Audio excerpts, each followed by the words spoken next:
હાલો મિત્રો, હું તો આવી ગયો ગોપનાથ દીવા દાંડીએ, કારણ કે દરિયાના કાંઠે મોટો ટંડલિયો સામે બતાય ને તે છે દીવા દાંડી. આપણે અહીંયા આવી ગયા ઈંટનો ફેરો લઈને.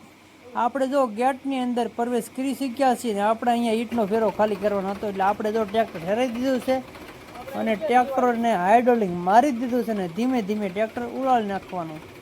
એટલે જો આ રીતે આપણે ટ્રેક્ટર ઉડાડતા હતા ઈંટોનું. તો પછી જો આ રીતે ટ્રેક્ટરને આપણે ઈંટો ખાલી થઈ રહી છે ને આપણે છે તે વિડીયો શૂટ કરી રહ્યા છીએ. તો સામે બતાવે તે દીવા દાંડી છે. અહીંયા અત્યારે ઉપર તો નથી જવા દેતા મિત્રો, ઉપર જવાનું બંધ કરી દીધું છે 2-5 વર્ષથી. પણ અહીંયા એક કામ શરૂ છે.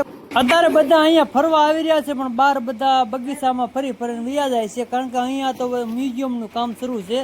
અને અહીંયાથી જો દરિયો એકદમ ચોખ્ખો બતાવે છે, કારણ કે દરિયાનો કાંઠો છે ને સરસ મજાનો બગીચો છે ને આ છે તે દીવા દાંડી છે ને મ્યુઝિયમનું કામ શરૂ છે. એટલે આપણે ઈંટનો ફેરો જો ખાલી કરી નાખ્યો છે.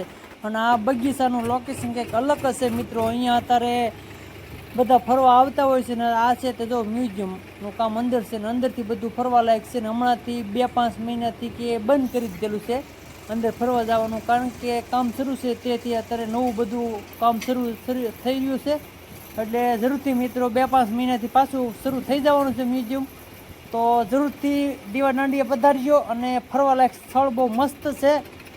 તો આપણે ગોપનાથમાં તો આવતા જ હોય છે ને આ છે તે અવાજ આવે ને આપણે એલર્ટ આપે છે તે છે એ વસ્તુ. અને આપણે હવે બહાર જઈ રહ્યા છીએ ધીમે